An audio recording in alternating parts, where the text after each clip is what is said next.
Hey guys, this is GamerGuy. Welcome to another Pokemon Trading Card Game History video. This time we're on to the 2016 rotation.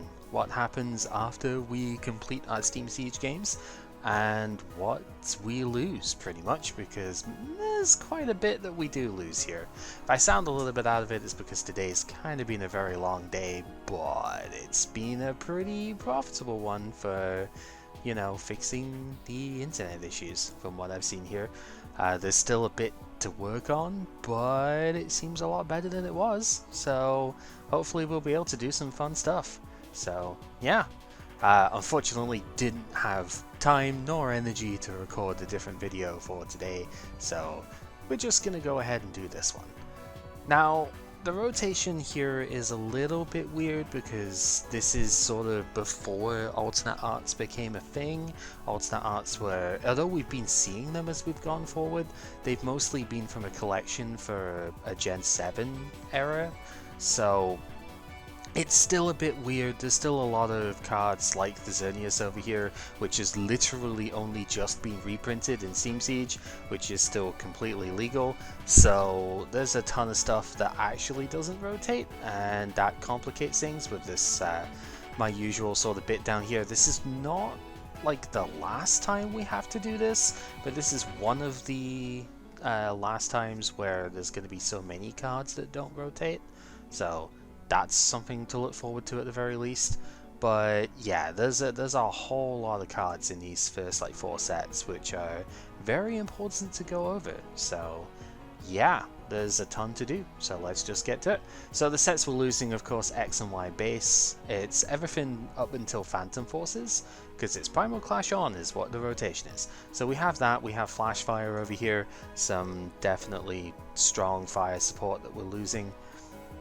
I don't think fires are really going to be hurting too much. They eat very good in Gen 7, but still, there is Furious Fists, which half the fighting support in here got reprinted, so kind of whatever, but there are some things in here that are still important to note. And Phantom Forces itself, again, one of, if not the greatest TCG set of all time, and I will stand by that. These cards are absolutely insane, and we keep like a couple of them. Most of them here are actually rotating, which is unfortunate.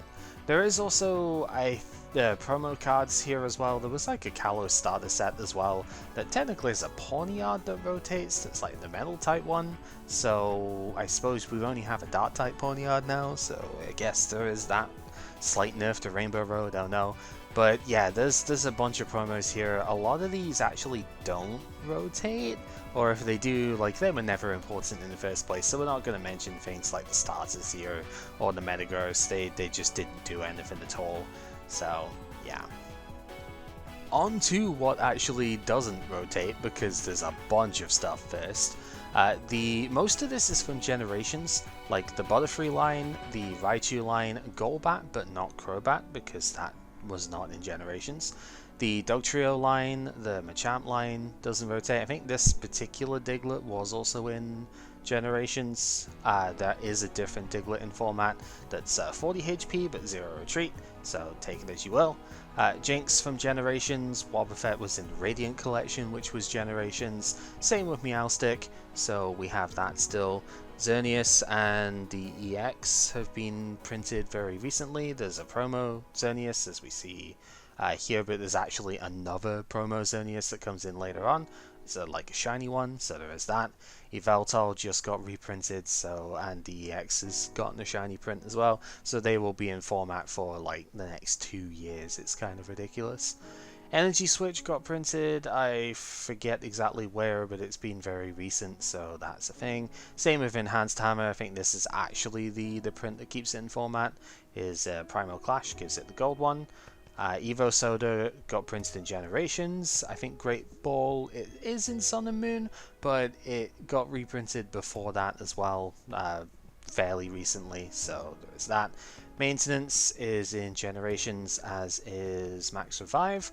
Professor's Ladder was in Ancient Origins, so that's fine. Red Card was in Generations, so that unfortunately stays. We haven't really experimented much with this because we don't overly like playing this kind of card, to be honest, but you know, it is in the format nonetheless, which is annoying.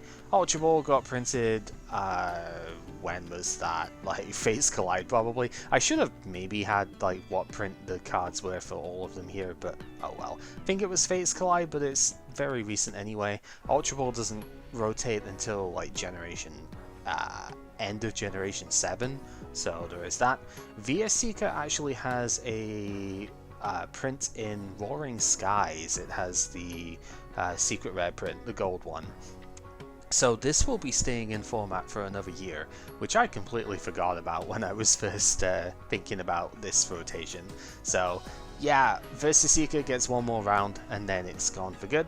Lysander got printed in Ancient Origins, Pokemon Center Lady was in Generations, as was Fan Club. We've just had the full art Professor Sycamore in Steam Siege, so that's going to be in format for quite a while. Shauna just got printed in like Fates Collide, so there's that. Team Flag Grunt, I believe, was in Generations, so there's that. Fairy Garden got printed in Fates Collide. Rainbow Energy got printed in Breakthrough, so this stays in format for a couple years as well. It's not until Generation 8 before this rotates, because I think there is a Gen 7 print as well, so we'll keep this for a fair while. And then Strong Energy got printed in Fates Collide, so this also does not rotate. There's a bunch of things in the next set which will keep stuff in format, but it's mostly the starters which get kept here. So like Venusaur and Mega Venusaur, these are the XY prints, but they are in Generations. They finally get Spirit Links in the next set, so I guess if you want to play them, there is a possibility there. Charizard got the good print still in format, so that's kind of nice. Although we do lose Blacksmith, that we'll talk about later on, so not particularly good now. If you want to play Megazard Y, it is available though, so there's that.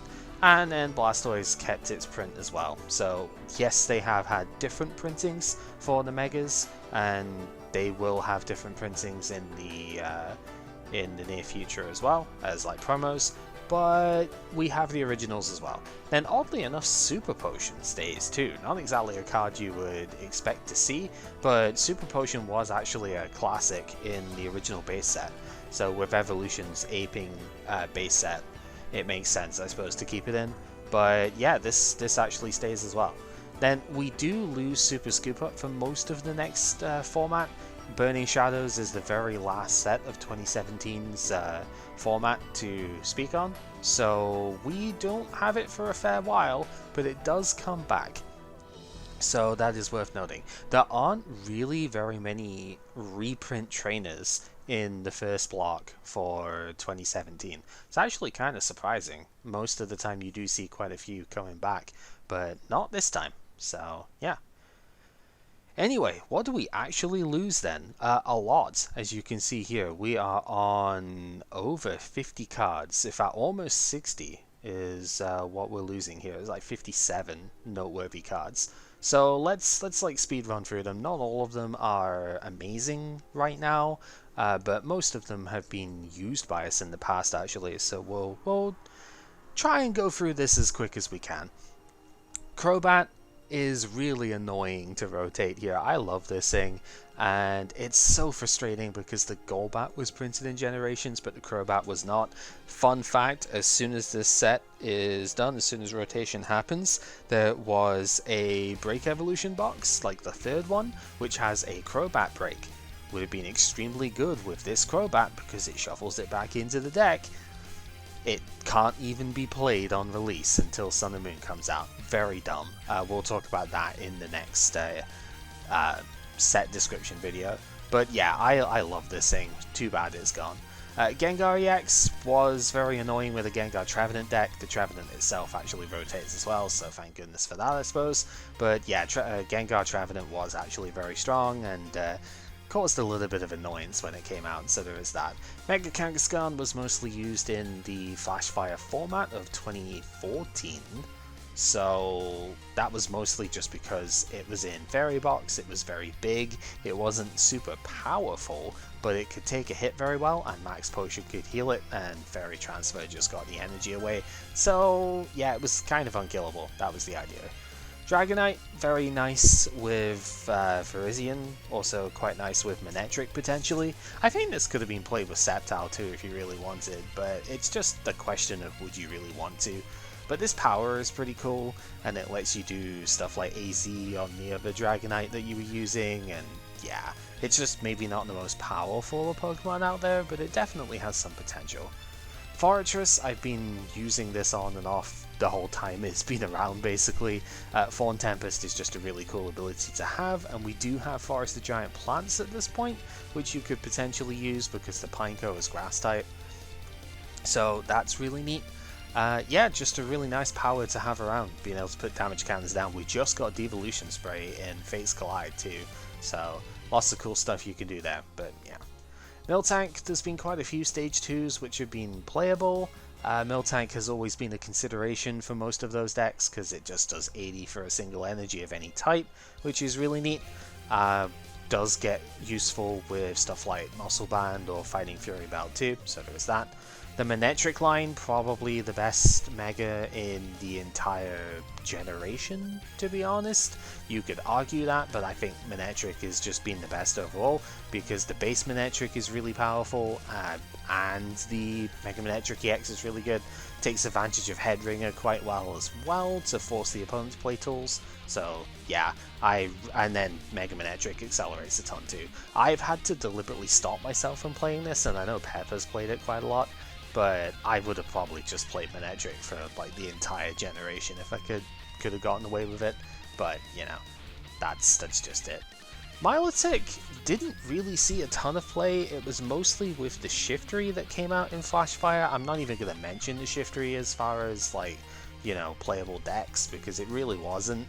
But this ability was always, like, it always had the potential to be absolutely insane, like KO and Milotic, but putting 3 energies onto a non-EX Pokemon is crazy. And it would have been really good going into Gen 7. I think it actually got banned and expanded because it wasn't future-proofed very well. And Pokemon GX do not count as EXs for this thing, obviously.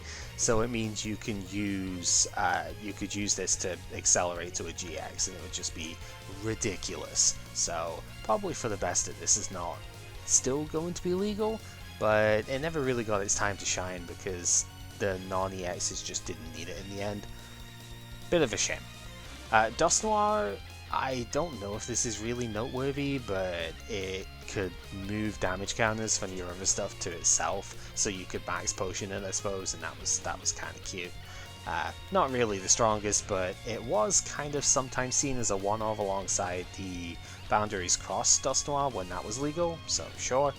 Bronzong's a huge loss, to be honest. This is just electric but for metal types, and it has its own break now, so yeah, it was really fun, but just didn't really have enough time to shine here. I had about half a year in terms of real game time, so that's not terrible.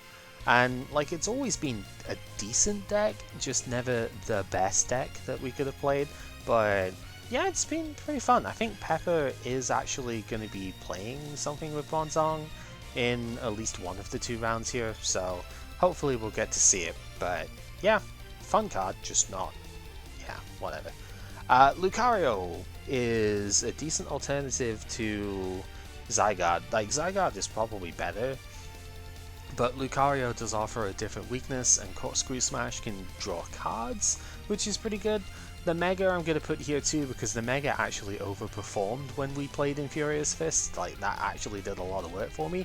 And there is actually, at the very end of the promo numbers, a Spirit Link for Lucario. And it's not in Standard by that point. So yeah, a bit of a dumb card to have later on, but whatever. It finally gets the Spirit Link and it's not even in Standard. Rib.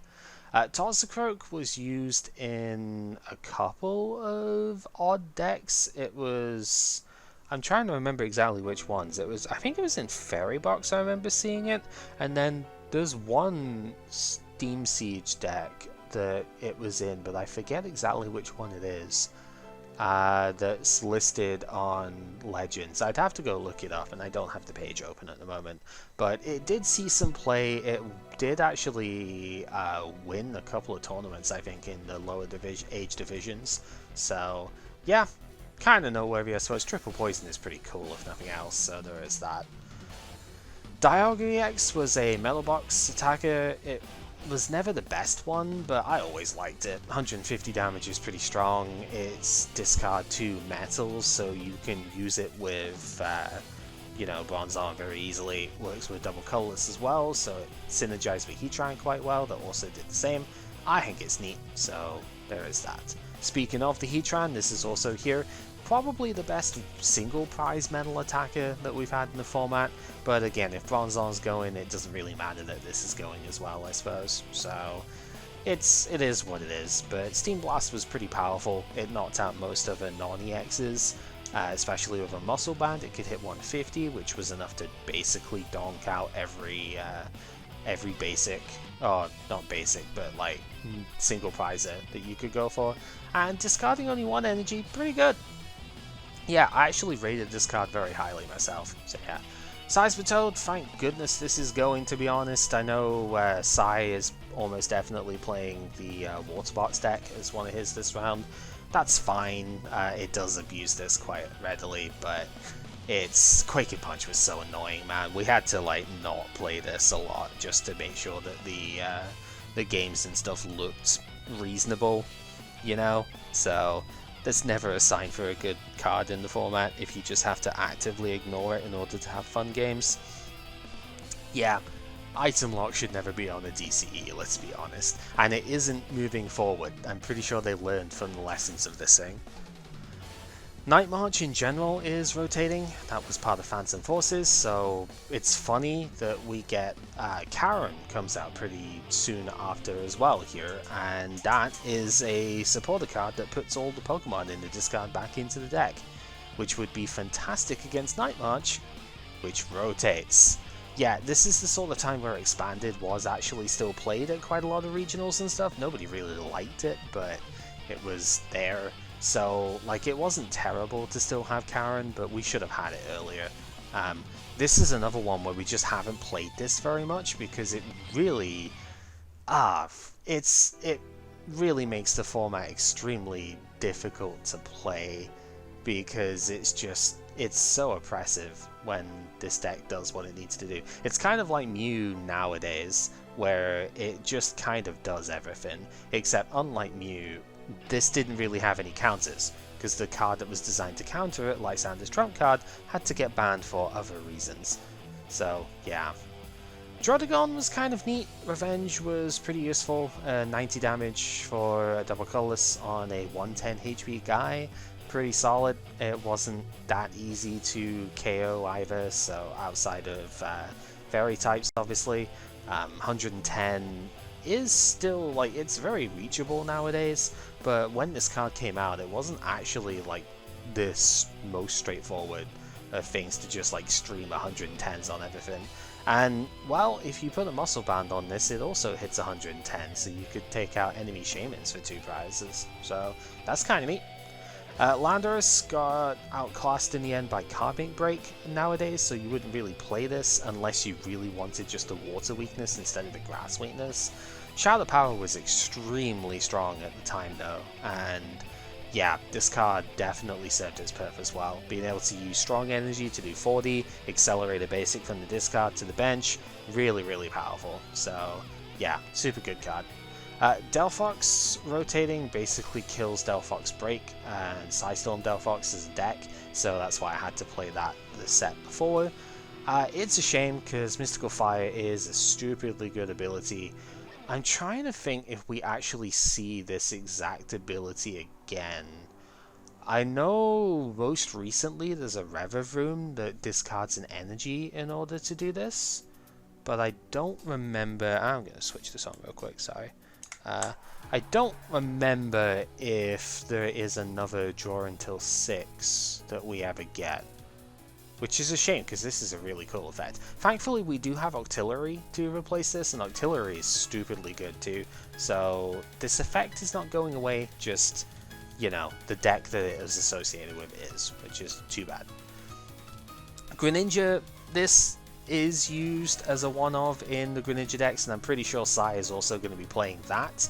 The second place Worlds list played one of this Greninja, so yeah, we're going to be seeing this one last time. It's a baby Water Shuriken, if you will, not the giant one, but it can be used when you're on the bench, which is good. And yeah, strong card, obviously. Discard energy, deal a bunch of damage. I think we have like Meowscarada EX nowadays that does that and doesn't see any play, unfortunately. But this effect is still ridiculously strong. And at this point in time, free damage counters does mean a lot more than it does nowadays. So you gotta kind of keep that in mind too. Stack this with the other Greninja's Giant Shuriken, and you start getting some pretty scary stuff, you know. Pyroar was very good at the time. It did fall off pretty hard pretty quickly because people started playing around it very well, but being able to negate basic attacks in formats where basics were like everything was very nice. And it did get an accompanying Pyroar in Phantom Forces, where if you discarded a fire energy from it, you had Lysander every turn. So that was neat. Put Blacksmith down on this, and it's like 2 uses of Lysander, which is pretty cool. Never really ended up seeing play because we cooled off on Pyroar very quickly since we started playing other evolution decks and whatnot. But yeah, strong card. It did just get a break in Steam Siege as well, which fixes the low damage output issue of this thing. So had it stayed in format, maybe, but again, evolutions are pretty playable at the moment, so not the best card out there. Aegislash is really good, despite Hexmaniac and stuff like that being able to shut down Mighty Shield. Still really powerful. Preventing all damage of stuff that has special energy on it is really good when the special energy is very strong. So yeah, it was also just a good metal attacker in general because it could do, like, not the best amount of damage out there, but 100 for free metal, consistent 100 was decent enough. And Mighty Shield did just kind of hard counter certain decks, right? Like Night March, basically. So yeah, it was pretty cool. Aromatisse, the stage 1 energy transfer effect, we do keep Max Potion, but we don't keep the transfer thing, so a little bit of a shame on that front, but it's fine. It did see quite a lot of play. It was in a fair few topping decks and whatnot. I liked it for Mega Gardevoir. Wasn't the most mandatory Pokemon out there, but it certainly did help to Max Potion effectively. So yeah, I don't know, it's a cool card. Malamar, yeah, Ross Cawthorn used this to top 4 worlds, I suppose, in his like weird Yveltal was it Yanmega? I think it was Yanmega. Very weird deck that he played for worlds, but he ended up top 4ing with it, so whatever, right? If you attach an energy to this from your hand, you can make the opponent fall asleep, and that is annoying. Very good in the Fairy Bots decks, actually, because you put the Fairy energy on this and then transfer it across. Super neat.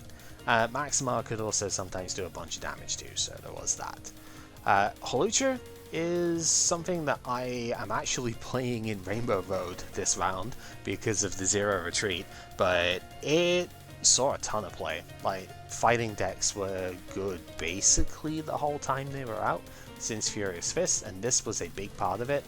Just being able to have a Zero Retreat pivot wasn't weak to any of the common types for fighting to be weak to, and if the opponent was playing an EX, you just drew 60 damage to it. So yeah, very good with Focus Sash too, because you just get to keep it in play. So cool card.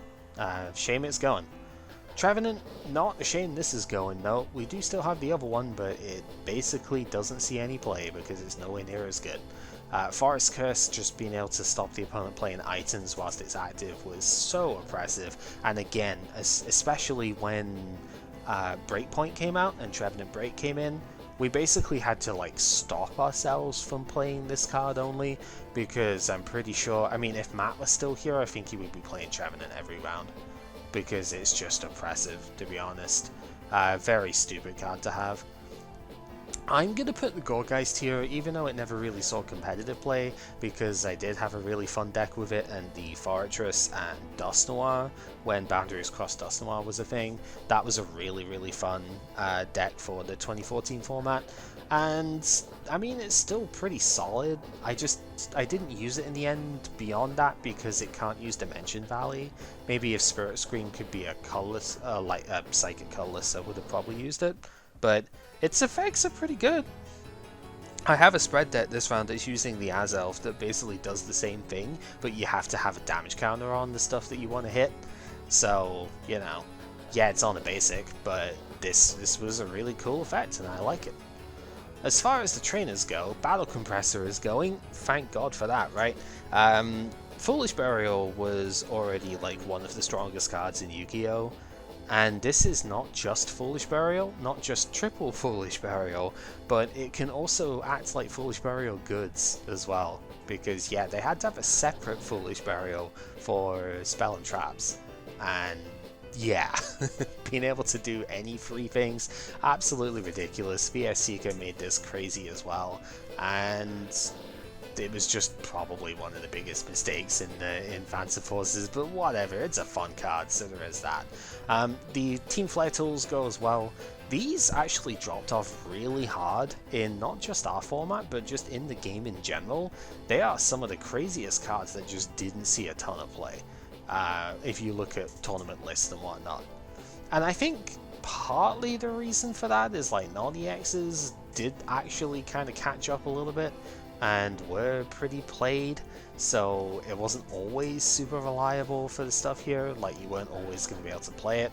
And I don't know, maybe there was the real life thing of the cards had to attach to the opponent's stuff, so I know there were many reports of these things getting either accidentally or deliberately stolen in games, and that was always really weird. So yeah, just probably bad card design in general for the stuff here. Giving the opponent your cards is not generally the best idea, right, in terms of a physical card game. So yeah, Jamming Net was infinitely worse than Headringer, but you know, they were both pretty neat, so we're keeping them there anyway. Power Pad rotates. This is a weird one. This had like 2 sets to survive before VS Seeker came in. I think it gets reprinted after VS Seeker rotates at some point, so I don't remember when exactly, but I know it's in Generation 8, so maybe it takes until then for it, but yeah, shuffling supporters back into the deck, something you can do nowadays, but we can't anymore. Oh well. Robo Substitute, probably for the best this goes. This was a really good card for Donphan decks when they were legal, but Donphan rotated last gen, so you know, sucks to be Donphan, I suppose. But yeah, this was a card that probably shouldn't have existed, but hey, it did. It comes back at the end of Gen 7 in Lily's Pokédoll, and technically is slightly better than this one, because it can put itself at the bottom of the deck, I think it was, rather than discarding it, so whatever. It's also really annoying then too. Roller Skates rotates, flip to draw 3 cards, never the best card out there, definitely outclassed as we got better stuff like Trainer's Mail and whatnot came in. But there were some decks that played this when it first came out. They were kind of crazy for it, but they did, so yeah. Sacred Ash rotates, which is a shame. Super Rod is fine though, and we do get Brock's Grit in the next set, which is 2 Super Rods, but as a support card. That's probably fine. I like Sacred Ash because shuffling 5 Pokemon is something that you don't normally get to do. And I think this is the only time this gets printed too, so yeah, bit of a shame. One of the big things that we lose for quite a while in real terms, like half a year in terms of real life, is tool removal. Starling Megaphone and Xerosic actually both rotate, so we lose like all of our tool removal for a while, which makes Garbodor quite a lot stronger than it probably should be, which is really annoying. So yeah. Target Whistle rotates. This doesn't come back until Echoing Horn in Gen 8, so probably for the best. This card is really annoying, to be honest. But hey, Night March used it quite a bit, because of course they did. Being able to bring Shamans back, and then gust them up, just to be a pain.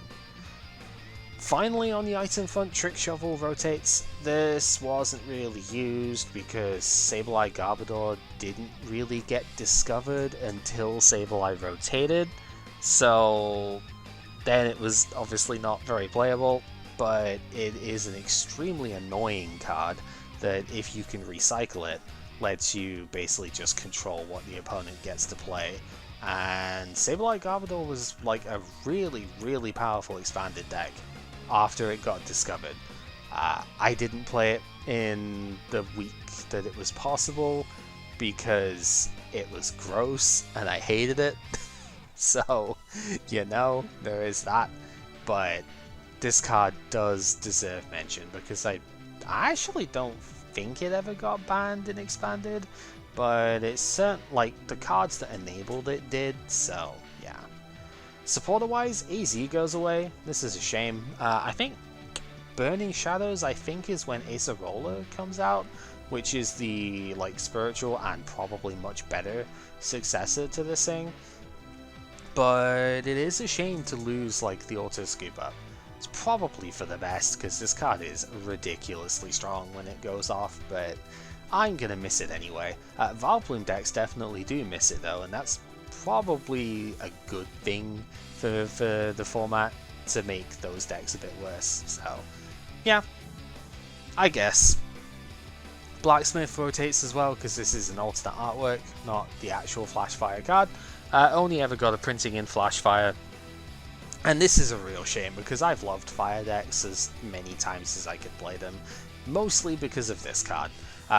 We will, at the very end of Generation 7, get a much more broken version of this that was definitely a mistake of a print. But yeah, I really like just the Accelerate from this card. Thankfully, fire types do get some love at the end of the format in Kiawe, so we will still get acceleration for them, but never like this, which is sad because I love this. Karina also rotates. Fighting decks don't necessarily need to be able to play this, but this does certainly hurt things like Garchomp, which would love to be able to go search Garchomp plus Rare Candy, so you'll probably start to see fewer of the evolution decks for fighting do as much. Carving Brink is still playable, obviously, so, you know, it's not as if you can't play those decks, it's just search your deck for a fighting, and that fighting Pokemon and an item is so powerful. We see this nowadays with Irida, actually. Being able to go like Bat's Caliber, Rare Candy, super good. So it's a shame that we lose that. And then I mentioned it earlier, but Xerosic does actually rotate as well. We do get a successor to this, but not in the next year's sets, I don't think, because Faber is basically Xerosic, but it puts the stuff in the Lost Zone instead. Pretty sure that doesn't come in until like midway through Gen 7 though, so this effect is going away for a fair while. Which is a shame, because again, being able to remove Pokemon tools was super good, and it's not something we can do until we get to Guardians Rising, so yeah. Stadium-wise, there's actually quite a few. Dimension Valley is the big one to me, because this, I am stunned this has never been banned and expanded. This card is utterly broken. Thunder Mountain actually ends up, I know it's a colored energy that it removes off the costs, but Thunder Mountain comes out as a Prism Star Stadium late into Gen 7, which is basically this, but as a you can only play one of it in your deck. Reducing attack costs on Psychic Pokemon, especially when Mew is in format, is redonk. It's just utterly disgusting. And yeah, I can't believe that it never got banned and expanded. Such a stupid thing. But I have loved it. It's really nice to, like, Alakazam is going to be absolutely hurting because of this card not being in format. Of course, they're also hurting because of other stuff, but this certainly doesn't help. Bit of a shame. Fighting Stadium rotates because this was not part of the fighting package in Fates Collide. Probably fine.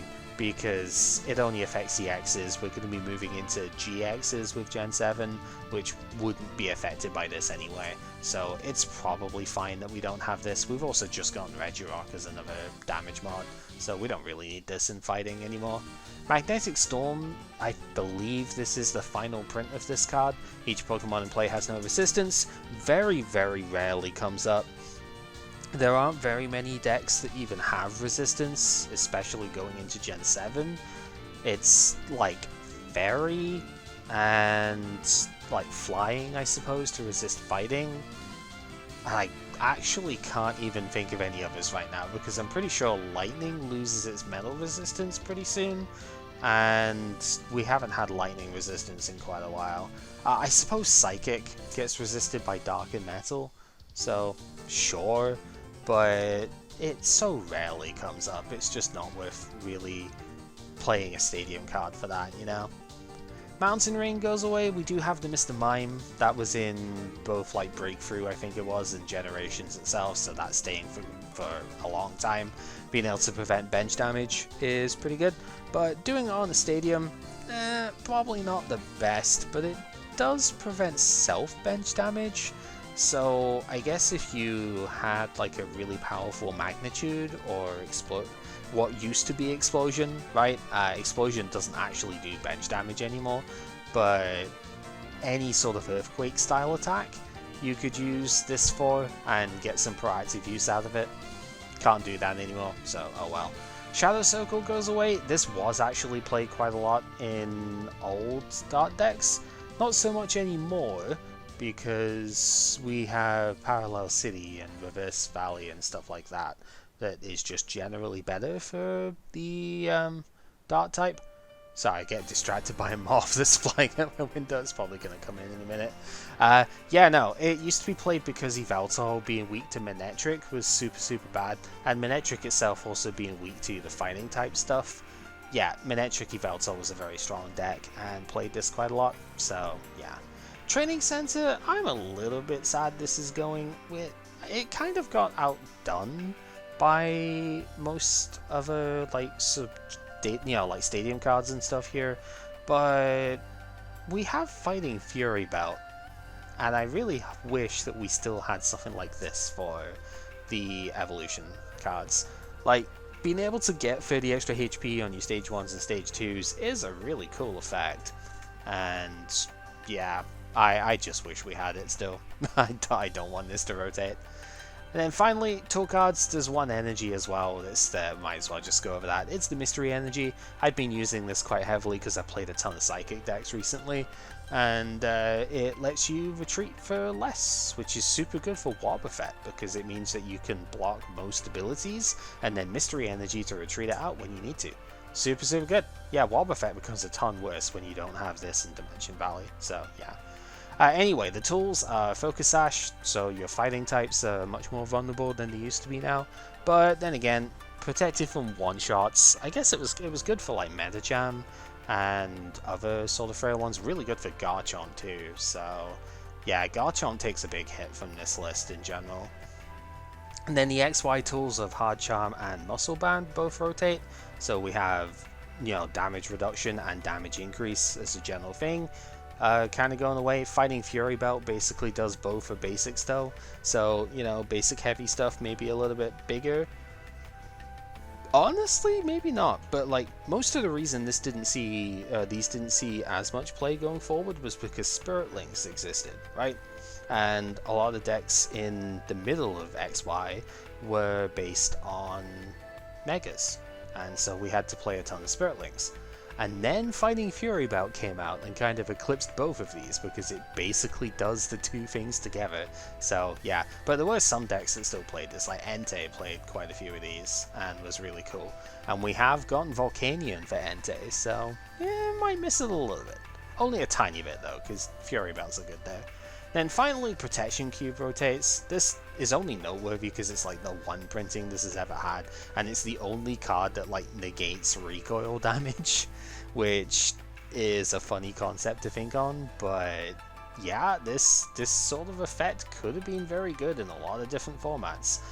Never really saw play here, but you know, that's mostly just because the self-damage stuff wasn't really that prevalent. But imagine if you had this in the upcoming Paradox Rift format, where that Roaring Moon that was revealed at Worlds, it does like 200 damage to itself, but it auto KOs, right? So, like, Protection Cube would go crazy if that sort of thing was available. So it just needed the right format, which we just never had. Still a cool card though, and a noteworthy addition to our finale bit here. So yeah, that is the 2016 rotation. It's a very weird one, because a lot of cards that you would expect to leave just don't, and some of them are really annoying that they don't leave as well. Like Red Card really should have left, Flare Grunt should have left. These are going to be legal not just in this year, but the year after as well, I'm pretty sure, because I think the rotation after this is Breakthrough On, and Breakthrough On includes Generations. So yeah, Generations is gonna have a lot of effects on the metagame for a long time to come. And yeah, take it as you will, I suppose. Maybe it's a good thing, maybe not. Who knows? Anyway, yeah, thank you very much for watching. Hopefully you have found this interesting enough. And we'll have 2 rounds of Steam Siege with the cards that we have here until we rotate and move on. So hopefully you'll tune in for those as well. And we'll see you there.